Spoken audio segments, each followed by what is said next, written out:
She promised that she wouldn't be back for more. She swore it was a one-off. She told everyone that from now on it would be stability and she would pay for everything with growth. Today, she has broken every single one of those promises. If she had any decency, she would resign. At the last budget, she said she was proud to be the country's first ever female chancellor. After this budget, she will go down as the country's worst ever chancellor.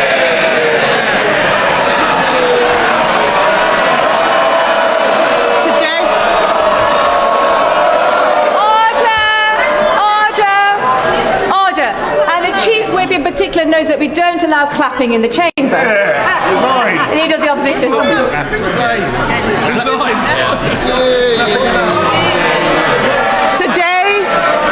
Today she has announced a new tax rate of £26 billion. They're all cheering. Household income is down. Spending policies in this budget increase borrowing in every year. That smorgasbord of misery we just heard from her can be summed up in one sentence. Labour are hiking taxes to pay for welfare. This is a budget for Benefit Street, Madam Deputy Speaker, paid for by working people. This budget increases benefits for 560,000 families by an average of £5,000. They are hiking taxes on workers, pensioners and savers to pay for handouts to keep their backbenchers quiet. These are the same, yes, they can chanter all they like. These are the same backbenchers, Madam Deputy Speaker, who cheered last year when she taxed jobs and left more than 100,000 people without an income. They cheered because they didn't understand the consequences of what they were doing, and they still don't. Madam Deputy Speaker, it's not been an easy time for the Chancellor. No one liked seeing her sitting on those benches as it dawned on her that her own backbenchers were going to do to her political career what she's done to our economy. But she could have chosen today to bring down welfare spending and get more people into work. Instead, she has chosen to put up tax after tax after tax, taxes on workers, taxes on savers, taxes on pensioners, taxes on investors, taxes on homes, holidays, cars, I think even milkshakes, taxes on anyone doing the right thing. She and this government have lost what little credibility they had left, and no one will ever trust her again. What's amazing, Madam Deputy Speaker, is that she has the nerve to come to this House and claim this is all someone else's fault. A laundry list of excuses. Madam Deputy Speaker, they blame the Conservatives as if we've been sneaking into the Treasury under the cover of darkness to give pay rises to the unions. She inherited an economy with inflation at 2% and record high employment. She has tanked it in just over a year. Endless excuses. She blames Brexit. She blames Donald Trump. She needs to blame herself. And I've got some news for her. The Chancellor didn't seem to understand what the OBR was saying. Inflation is up, not down, and that inflation was stoked by her tax and spend decisions. The economic fiscal outlook says that they expect inflation to stay higher for longer. Everybody else has read it. She still hasn't read the OBR analysis. She blames higher than expected borrowing costs. Where does she think they came from? Those borrowing costs are driven by her lack of grip. She is paying more, you're saying us, she's paying more to borrow than Greece. She is paying more to borrow than at any point under the 14 years of Conservative government. Perhaps if Labour MPs read a book sometimes, they would know something. That includes an energy crisis, Madam Deputy Speaker. Under us, we had an energy crisis sparked by a war in Ukraine and a global pandemic. What is her excuse? What is her excuse? She is taking the public for fools, but they are under no illusions whose fault this is. The fact is, the bad choices she is making today, choices to break promises, choices to put up taxes, choices to spend more of other people's money, are because of the bad choices she made at the last disastrous budget. If you want growth, you need to start with knowing what kind of country you want to be and make a plan to get there. Create certainty for the people and businesses who will drive growth. There is no growth and no plan because Labour focused on settling scores and scratching the itches they had in opposition. She promised stability, she delivered chaos. Just look at the circus around this budget. First the leaks, then more leaks to try to undo the damage. Calling panicky press conferences, U-turning on her U-turns, rolling the pitch one day only to plough through it the next. She had the cheek to talk about stability, Madam Deputy Speaker. She has become the first Chancellor in history to release the whole budget ahead of time. This is extraordinary. It tells you everything you need to know about her grip on the Treasury. She's making the UK a shambolic laughingstock to international investors, and if she doesn't resign for breaking her promises, she should sure as hell go for this.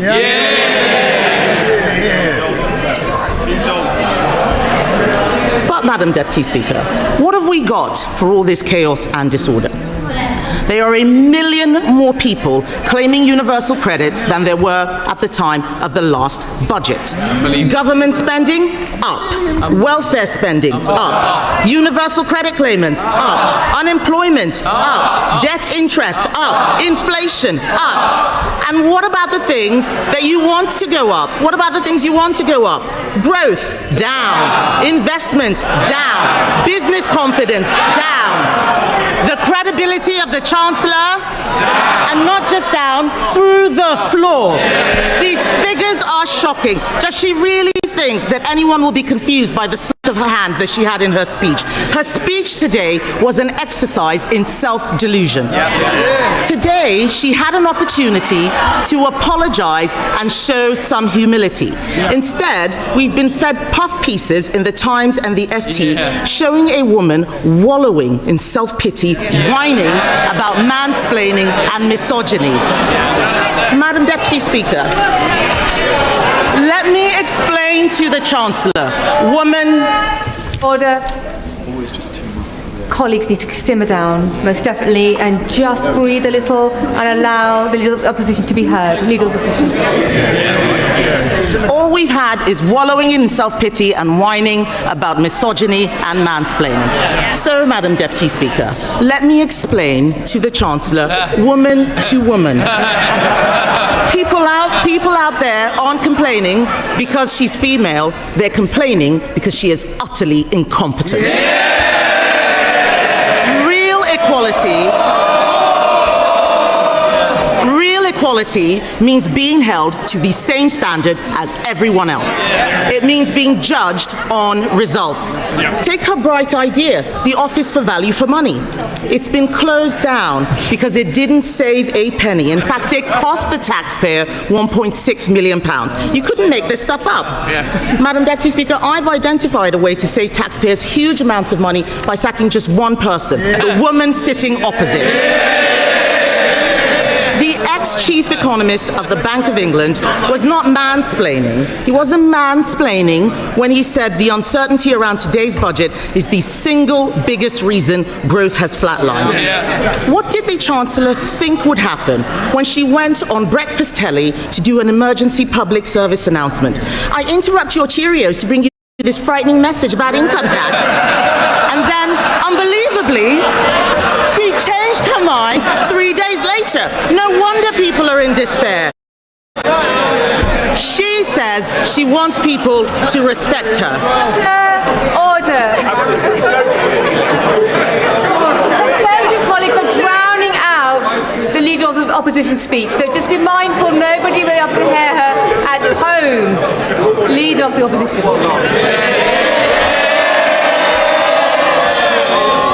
Madam Deputy Speaker, she says she wants people to respect her. Respect is earned. She apparently told Labour MPs this week, I'll show the media, I'll show the Tories, I will not let them beat me. Show us what? Making stuff up at the dispatch box, incompetence, chaos, and the highest tax burden in history. She said to them, Madam Deputy Speaker, I'll be there on Wednesday, I'll be there next year, and I'll be back the year after that. God help us. She is spineless, shameless, and completely aimless. shameless. Talk to any business. Talk to any business. Talk to someone looking for a job. Unemployment is up every single month since Labour have been in office. They don't want to hear it, but it's true. They're shouting and complaining they cannot create jobs. It is the worst year for graduate recruitment on record. Are they proud of this? Companies like Merck and Ineos slashing investment plan. Order. If you're on the front bench, I can obviously see you, Mr. Kyle. And there's no need for you to be chuntering this loud. They can see and hear you as well. Leader of the Opposition. Thank you, Madam Deputy Speaker. They don't want to hear the truth, but I'm speaking for all of those people out there who are sick of this government. Companies like Merck and Ineos are slashing investment plans. The construction sector has shrunk. How is that house building target going, by the way? I'll tell you, Madam Deputy Speaker, they are miles behind and won't even come close to what we achieved. Business confidence is at record lows. No wonder today future growth has been revised down in every year of the scorecard. The papers are reporting that 1 in 8 business leaders is planning to leave Britain.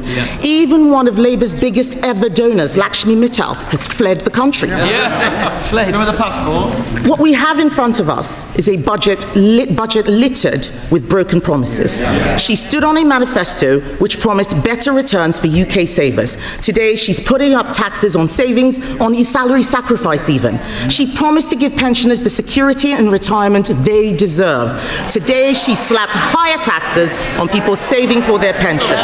She promised to make Britain the best place in the world to invest and do business. Today, she has raised the dividend tax rate.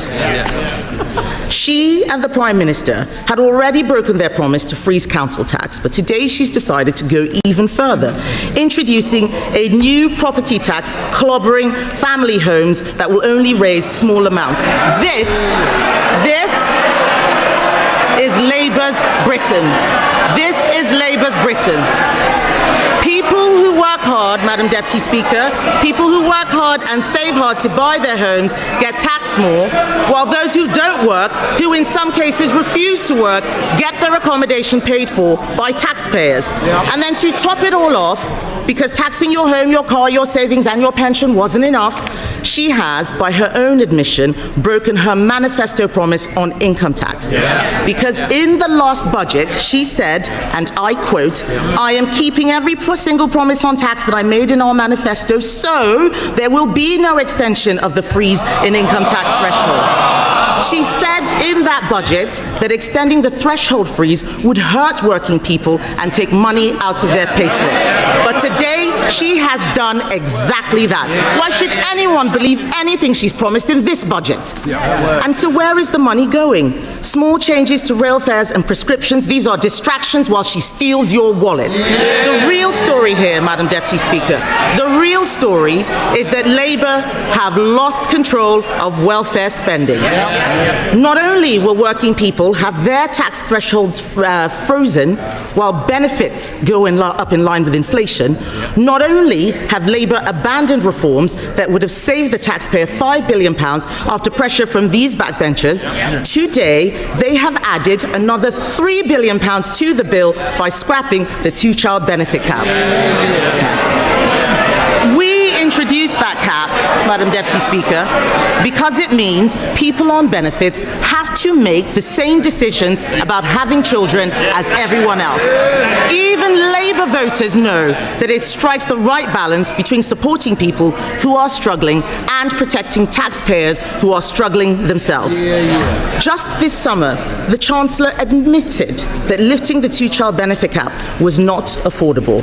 But that was before the Prime Minister accidentally fired the starting gun on the race to replace him. So now he and the Chancellor are buying the votes of their own MPs with taxpayers' money. If she wants to reduce child poverty, she should stop taxing their parents and stop destroying their jobs. She congratulated herself on a new tax on landlords. Let me tell her this. Hiking tax on landlords will only push up rents. It will push landlords out of the market. The people who will suffer are the tenants. And then she talks about taxes on electric vehicles. These changes will hit rural drivers the hardest, but we know that Labour don't care about rural people. All this budget delivers is higher taxes and out-of-control spending. Nobody voted for this. The Chancellor must take responsibility. She chose to impose the jobs tax, driving unemployment higher month after month. She chose to abandon welfare reform, meaning the benefits bill is spiraling. She chose to spend more and more money she didn't have, leaving taxpayers to foot the bill. She is out of money, out of ideas, out of her depth, and she has run out of road. The country simply cannot afford a Chancellor who can't keep her own promises. Her position is untenable, and she knows it. She's talking to the Chancellor. Is he mansplaining to you, by the way? Is he mansplaining? Do you want some help? Would you like some help? What the Prime Minister should do is grow a backbone and sack her. But he won't, because he knows if she goes down, he goes down with her. So we're stuck with them both, Laurel and Foolhardy. Does she have any sympathy for the people facing Christmas without a salary because of her jobs tax? For the retailers who are suffering sleepless nights because of their plummeting Christmas sales? People out there are crying. Last year, we had the horrors of the Halloween budget. This year, it's the nightmare before Christmas. And as for her, she's the unwelcome Christmas guest, 10 minutes through the door, and she's eaten all the Quality Street, Madam Deputy Speaker.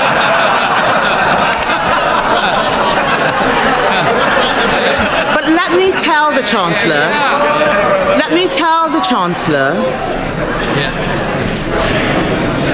Chancellor something she has forgotten. Behind every line in today's Red Book is a family, a home, a lifetime of work and sacrifice. People are frightened, and they have every reason to be. The Chancellor has spent the last year terrifying them. Every decision that she and the Prime Minister make puts more pressure on the people who keep this country going. If Labour are the party of working people, why is it that every day under them, thousands more people are signing off work and onto benefits? It's Conservatives who are the party of work. The Labour Party should be renamed the Welfare Party. And they are making a mistake. The British public don't want higher welfare spending. They want people in work providing for themselves. They want to live in a country where hard work pays, where what you put in reflects what you get out. And we agree with them. There is an alternative. We Conservatives have set it out. This budget could have saved £47 billion, including £23 billion from welfare. She could have applied our golden economic rule, allocating half of those savings to cutting the deficit and using the rest to cut taxes. Oh, they're all pretending they're not listening. It's the shame of the mess they've made. It's the shame of the mess they've made. Order. Mr. Vince. Mr. Thompson, you're so enthusiastic. I was worried you were going to knock Mr. War off his chair a moment ago. So we need to calm down and breathe, and we need to ensure that we can hear the Leader of the Opposition. Kemi Badenoch. Even the dog is laughing at the Chancellor, Madam Deputy Speaker. She could have applied our golden economic rule, allocating half of those savings to cutting the deficit, using the rest to cut taxes. She could have abolished stamp duty on homes to get the housing market moving, abolished business rates on shops to breathe life into our high streets. She could have introduced our cheap power plan. It saves a lot more money than what she announced, would bring down energy costs for homes and businesses. That's what she should have done. She should be on the side of people who get up and go to work, people who take a risk to start a company, people working all hours to keep their business afloat. She should be on the side of the farmer, trying to hand something over to the next generation. The investor, deciding whether to spend their money in the UK or elsewhere. She should be on the side of the young person, looking for their first job. The saver, doing the right thing and putting money away for a rainy day. The pensioner, trying to enjoy a decent retirement. This country works when you make the country work for them. Only the Conservatives are on their side, Madam Deputy Speaker, and our plan for them is simple. Bring down energy costs, cut spending, cut tax, back business, and get Britain working again.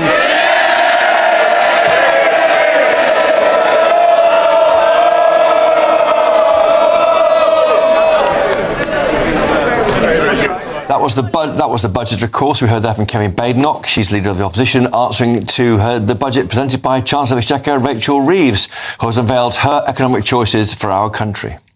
And we're pleased to be joined in the studio